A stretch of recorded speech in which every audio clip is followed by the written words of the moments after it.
Kegiatan Temu Regional Administrator Jawa Tengah atau Teras Jateng merupakan kegiatan forum ilmiah mahasiswa administrasi negara atau administrasi publik se-Jawa Tengah yang diikuti oleh 6 universitas di Jawa Tengah. Teras Jateng 2019 mengambil tema pengembangan potensi kepariwisataan daerah untuk meningkatkan daya saing masyarakat di Jawa Tengah. Pada Teras Jateng tahun ini, kami mendapat klaster pertama, yaitu klaster ekonomi kerakyatan, dengan judul penelitian partisipasi masyarakat dalam penguatan ekonomi kerakyatan melalui Pokdaris, studi kasus Desa Karangsalam dan Desa Kemutuk Kidul, Kecamatan Baturaden, Kabupaten Banyumas. Saya, Agustin Raisa, sebagai Ketua Tim Penelitian Unsur untuk Delegasi Teras Jateng 2019 bersama 6 anggota saya, Nabila Putriandini, Nurwahyu Primadharma, Cinde Sari Melati Rusman, Khofifah Nur Azizi, Sukma Ageng, dan Ibna Sulistiani. Hai teman-teman. Hai. Lagi pada ngapain nih? Kita lagi bingung nih cari materi buat Teras Jateng. Kamu ada ide gitu nggak? Aku ada ide nih. Gimana kalau kita sekalian penelitian, sekalian main itu? Kemana tuh? Aku ada satu daerah di Baturaden. Itu tuh namanya Desa Karangsalam. Sama Desa Kemutuk Kidul. Sama-sama apa? Jadi di sana tuh sama-sama ada ciri kan? Yang satu dari Jawa Timur, kalau yang di Kemutuk Kidul sama itu namanya apa ya? Menarik. Kita sana ya? Ya, boleh. Sekarang ini. Yuk. Gas kan? Gas. Indonesia merupakan negara yang memiliki berbagai potensi wisata alam maupun budaya yang mampu menghasilkan pendapatan besar bagi negara. Hal itu dibuktikan dengan perolehan devisa negara yang mencapai sebesar 13.668 miliar US dollar pada tahun 2016. Namun, sayangnya, potensi wisata yang begitu besar tidaklah mampu terkelola dengan baik secara menyeluruh. Akibatnya, banyak potensi wisata yang terbengkalai sehingga pada akhirnya tidak menghasilkan kemanfaatan pada masyarakat, salah satunya dari sektor ekonomi. Banyumas sebagai salah satu kabupaten di Provinsi Jawa Tengah yang memiliki berbagai potensi wisata alam maupun budaya pun tidak luput dari permasalahan tersebut.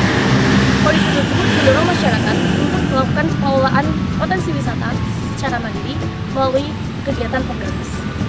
Salah satunya yang ada di Desa Karangsalam dan Desa Kemutuk Kidul, Kecamatan Baturaden, Kabupaten Banyumas. Warga di kedua desa tersebut berinisiatif membuat sebuah wadah pengelolaan potensi wisata melalui kegiatan kelompok sadar wisata atau Pokdaris. Pendirian Pokdaris sendiri telah diatur dan dilindungi oleh Peraturan Menteri Nomor 04/UM.001/MKP/MKP/08. Pokdaris dibentuk sebagai sarana edukasi kepada masyarakat terkait dengan bidang kepariwisataan. Selain itu, Pokdaris juga diharapkan mampu menguatkan kondisi perekonomian masyarakat. Namun pada prosesnya, kedua desa tersebut memiliki perbedaan hasil yang mencolok, di mana Desa Karangsalam mampu menguatkan ekonomi masyarakat di sekitar, selain melalui pengelolaan objek wisata, juga melalui usaha pembukaan jasa akomodasi, seperti penyediaan penginapan, catering, dan lain-lain. Hal yang bertolak belakang dialami oleh Desa Kemutuk Kidul, yang justru tidak signifikan dalam menguatkan ekonomi masyarakatnya. Faktor utama yang menjadikan kunci pembeda hasil di antara kedua desa tersebut adalah faktor partisipasi masyarakat. Sehingga dalam penelitian ini, kami menarik sebuah rumusan masalah tentang bagaimana partisipasi masyarakat melalui Pokdaris dalam pengembangan potensi pariwisata di Desa Karangsalam dan Desa Kemutuk Kidul, Kecamatan Baturaden, Kabupaten Banyumas. Menurut Fahen dan Akok, partisipasi masyarakat dibagi menjadi 4. Yang pertama, partisipasi dalam pengambilan keputusan. Yang kedua, partisipasi dalam pelaksanaan. Yang ketiga, partisipasi dalam pengambilan manfaat. Dan yang terakhir, partisipasi dalam evaluasi. Pengambilan keputusan merupakan salah satu bentuk dari partisipasi masyarakat. Partisipasi masyarakat dalam pengambilan keputusan dibagi menjadi 2. Yang pertama, partisipasi masyarakat secara langsung. Dan yang kedua, partisipasi masyarakat secara tidak langsung. Dari Serta Pemulihan Desa Karangsalam, partisipasi masyarakat secara langsung dapat dilihat dari bagaimana partisipasi anggotanya dalam pengambilan keputusan bagi keberlangsungan Pokdaris tersebut. Dan kelompok kepentingan tersebut diwakilkan oleh beberapa orang yang memberikan inovasi, saran, serta masukan kepada Pokdaris serta Pemulihan. Secara hakikatnya, Pokdaris merupakan sebuah wadah bagi penggiat atau pengelola wisata, sehingga diperlukan usulan, saran, serta masukan dari masyarakat bagi Pokdaris tersebut. Berbeda halnya dengan Pokdaris Serta Pemulihan, Pokdaris Langgeng Rahayu Kemutuk Kidul, Pokdaris tersebut masih memiliki partisipasi yang rendah dalam pengambilan keputusannya. Seperti dapat dilihat bahwa masyarakat di sana masih pasif dan belum mengetahui apa itu sebenarnya Pokdaris. Sehingga pengambilan keputusan di Pokdaris Langgeng Rahayu masih ada campur tangan perangkat desa. Hal ini dibuktikan pada tahun 2017 bahwa perangkat desa mengeluarkan keputusan untuk pemberhentian sementara Pokdaris Langgeng Rahayu. Hal ini disebabkan oleh anggaran desa yang belum memadai untuk pembangunan infrastruktur menuju objek wisata. Sehingga dapat disimpulkan bahwa antara Pokdaris Tirta Kamulyan dan Pokdaris Langgeng Rahayu memiliki perbedaan yang sangat mencolok, di mana Pokdaris Tirta Kamulyan memiliki partisipasi masyarakat yang tinggi dalam pengambilan keputusan, sedangkan Pokdaris Langgeng Rahayu memiliki partisipasi masyarakat yang rendah dalam pengambilan keputusan. Tahap pelaksanaan adalah tahap tindak lanjut dari tahap pengambilan keputusan, atau dengan kata lain, pelaksanaan adalah tahap untuk merealisasikan rencana-rencana dan keputusan-keputusan yang telah disepakati sebelumnya, yaitu di tahap pengambilan keputusan. Dalam melaksanakan rencana-rencana tersebut, masyarakat bisa berpartisipasi baik secara moral maupun material. Partisipasi secara moral dapat ditunjukkan dengan cara turut serta memberi ide, gagasan, pikiran, atau terobosan guna memajukan pengelolaan wisata di daerahnya.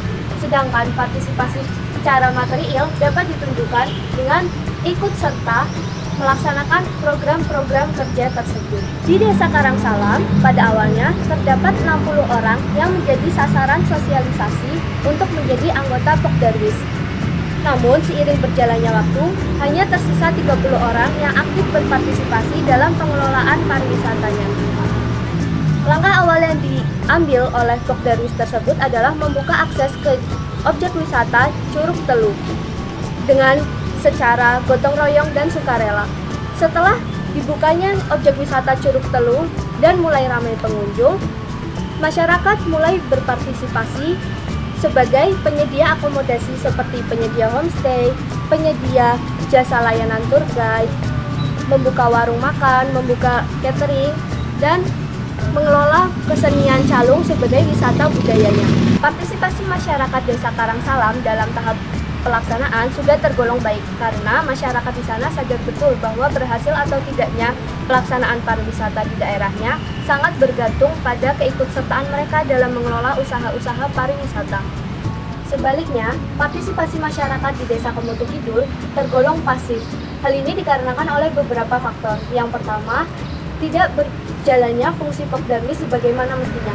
Pokdarwis yang seharusnya menjadi wadah bagi penggiat wisata atas kemauan sendiri, sedangkan di Kemutu Kidul, anggota Pokdarwis dipilih oleh Kepala Desa Kemutu Kidul.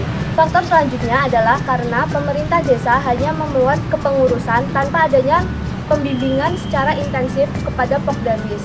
Hal ini menyebabkan kurangnya sinergitas antara Pokdarwis dengan pemerintah desa. Yang terakhir adalah pemerintah desa membuat keputusan secara dominan dalam pelaksanaannya, sehingga partisipasi masyarakat di desa tersebut tergolong pasif atau tidak berpengaruh. Berkaitan dengan pengambilan pemanfaatan, keberadaan Pokdarwis Tirta Kamulyan yang ada di Desa Karangsalam terbukti telah mampu meningkatkan perekonomian masyarakat di sekitar. Selain melalui kegiatan pengelolaan objek wisata Curug Telu, keberadaan Pokdarwis tersebut juga mampu meningkatkan masyarakat dengan terciptanya peluang usaha seperti pembukaan jasa akomodasi penginapan, jasa catering, dan lain-lain. Ibu di sini jualan sejak kapan? Februari 2014. Sebelum jualan di sini, profesinya sebagai apa kalau boleh tahu? Ibu rumah tangga dan petani. Ada tidak perbedaan sebelum ibu jadi ibu rumah tangga dan setelah jadi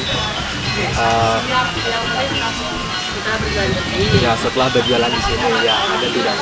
Banyak sekali Mas, bisa menambah penghasilan untuk kebutuhan sehari-harinya. Kalau peran ibu di Pokdarwis Tirta Kamulyan ini sendiri? Sebagai petugas kesehatan. Terima kasih Bu. Namun hal yang berkebalikan justru terjadi di Pokdarwis Langgeng Rahayu yang ada di Desa Kemutu Kidul. Karena keberadaan Pokdarwis tersebut belum mampu memberikan manfaat secara nyata bagi penguatan ekonomi masyarakat di Desa Kemutu Kidul. Dan yang terakhir adalah partisipasi dalam evaluasi. Partisipasi dalam evaluasi ini dilakukan secara langsung baik di Desa Karangsalam maupun di Desa Kemutu Kidul. Di Desa Karangsalam, partisipasi secara langsung ini dilakukan oleh masyarakat sendiri maupun oleh anggota Pokdarwisnya sendiri. Dari kalangan masyarakat, mereka telah melakukan berbagai kritik dan saran terhadap jalannya Pokdarwis ini. Mereka memberikan komplain terhadap jalannya Pokdarwis agar yang bisa merasakan adanya Curug Telu ini bukan hanya sekedar masyarakat yang berada di sekitar Curug Telu saja, tetapi masyarakat di seluruh Desa Karangsalam. Akhirnya mereka mengusulkan untuk melakukan pembuatan homestay dan Evaluasi yang dilakukan oleh anggota Pokdarwis sendiri ini adalah mereka telah melakukan pembersihan dan pembenahan di sekitar tempat wisata. Selain itu, mereka juga melakukan inovasi-inovasi secara bertahap. Tujuannya adalah tempat wisata dan desa tersebut memiliki kemajuan yang lebih baik lagi. Tidak berbeda dengan evaluasi yang dilakukan di Karangsala. Evaluasi di Kemutu Kidul ini juga dilakukan oleh anggota Pokdarwisnya sendiri. Mereka melakukan evaluasi secara sebulan sekali atau pertemuan rutin dan juga melakukan evaluasi dengan sharing-sharing di grup WhatsApp. Kemudian, mereka juga telah melakukan studi banding kepada Pokdarwis lainnya yang lebih bagus agar tujuannya rencana-rencana yang dipunyai oleh Pokdarwis Kemutu Kidul ini bukan hanya sekedar angan-angan, tapi agar bisa direalisasikan. Dalam penelitian ini, perlu diperlukan sebuah analisis. Analisis yang kami lakukan adalah yang pertama, strength atau kekuatan, yang kedua, weakness atau kelemahan, yang ketiga adalah opportunity atau peluang, yang keempat adalah threats atau ancaman. Desa Karangsalam memiliki banyak kekuatan, di antaranya adalah yang pertama, banyak potensi wisata alam di sana, salah satunya adalah Curug Teluk. Yang kedua, kesadaran masyarakat yang tinggi akan pengelolaan pariwisata. Yang ketiga, pembagian profit yang jelas antara pengurus Pokdarwis dan pengurus desa. Yang keempat, infrastruktur yang memadai berupa jalan yang menuju objek wisata. Yang kelima, aliran dana lancar untuk keberlangsungan Pokdarwis termasuk dana hibah. Sedangkan untuk kelemahannya, yang pertama adalah rendahnya pemahaman dan penguasaan teknologi informasi dari masyarakat pengurus Pokdarwis. Yang kedua, miskomunikasi dan miskoordinasi antara pengurus Pokdarwis. Untuk peluang yang dimiliki oleh Pokdarwis Desa Karangsalam adalah yang pertama, jumlah kunjungan stabil terhadap objek wisata Curug Teluk. Yang kedua, objek wisata diminati oleh wisatawan. Yang ketiga, kerjasama dengan berbagai pihak termasuk LMDH dan asuransi jasa raharja. Namun, di balik semua itu, ancaman yang dimiliki oleh Desa Karangsalam adalah bencana alam yang tidak dapat diprediksi kapan datang, serta berbagai potensi wisata alam yang baru di tempat lain yang menjadikan ancaman bagi Desa Karangsalam sendiri. Berbeda halnya dengan Desa Kemutu Kidul yang memiliki kekuatan berupa potensi wisata alam yang banyak, termasuk Curug Orang Arik dan Curug Caranya, serta tingginya kreativitas masyarakat. Di samping itu, kelemahannya juga ada seperti kurang edukasinya masyarakat terhadap pengelolaan potensi pariwisata, kurangnya sokongan dana dari pemerintah desa, kemudian adanya akses jalan yang tidak memadai, membuat masyarakat Desa Karangsalam enggan untuk mengelola potensi wisata yang ada. Di samping itu, ancaman yang dimiliki oleh Desa Kemutu Kidul juga ada dua. Yang pertama, pesaing di daerah lain yang merupakan objek-objek wisata yang lebih baru. Yang kedua adalah konflik kepentingan dengan pihak pemerintah desa, yang mana ada perbedaan pendapat antara pemerintah desa dengan pengurus Pokdarwis sendiri. Berdasarkan penelitian ini, kami selaku peneliti memberikan beberapa rekomendasi kepada stakeholder terkait, yaitu yang pertama, dalam hal pengambilan keputusan, perlu diadakannya pelatihan untuk pengurus Pokdarwis agar memiliki wawasan lebih tentang pariwisata. Yang kedua, dalam hal pelaksanaan, pemerintah seharusnya mendukung segala kegiatan yang dilaksanakan Pokdarwis baik secara moral maupun material. Dukungan secara moral dalam bentuk pikiran-pikiran atau jasa, sedangkan material berupa barang atau uang. Yang ketiga, dalam hal pengambilan manfaat, pemerintah desa harus menerapkan kesepakatan-kesepakatan yang telah disetujui bersama, terutama dalam hal finansial. Yang keempat, dalam hal evaluasi, pemerintah harus lebih responsif terhadap keluhan, aduan, kritik, dan saran, baik dari pengurus atau masyarakat sehingga dapat memperbaiki pelaksanaan kegiatan-kegiatan Pokdarwis.